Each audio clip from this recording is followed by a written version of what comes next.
The following segment is sponsored by Martin, Harding, and Mazzotti.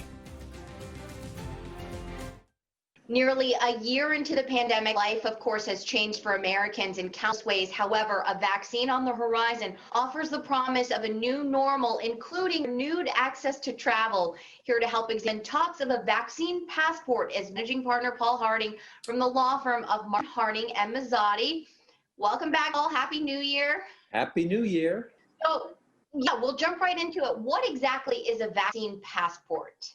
Yeah, so it is not something anyone's ever heard of. But it basically is going to be something. So if a group of businesses require you to have proof that you have the vaccine, as opposed to shuffling off medical records and worrying about HIPAA violations, you'll be able to flash a passport, maybe on your iPhone, but showing, yes, I have been vaccinated. So what sort of activities are we talking here might require a vaccine passport? You know, again, large groups getting together are the ones that kind of sink in the most. Travel, bus travel, airplane travel. When people are going to get together and breathe each other's air, more readily, I think those are going to be the hot buttons, but it really could end up anywhere.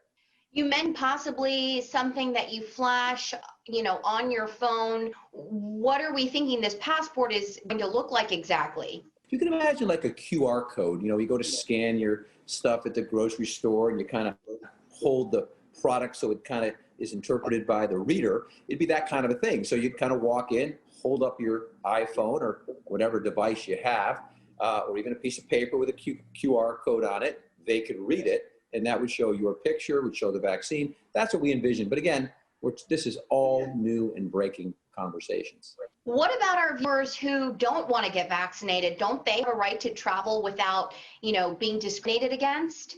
It feels like the answer to that should be absolutely. Currently, you could have a business and you could say, listen, I don't want you weren't nice to my staff. You can't come in. It's all okay. You can't violate because of race, religion, creed, sex, and age discrimination. Once you're not in that realm, currently private businesses can do it. My guess is they're going to follow the leader once some of the businesses decide that this is what they want for the safety of their customers. All right, Paul, thanks so much for answering our questions today. We really appreciate it. Of course, if you'd like more information on this topic, just head to our website, cbs6albany.com.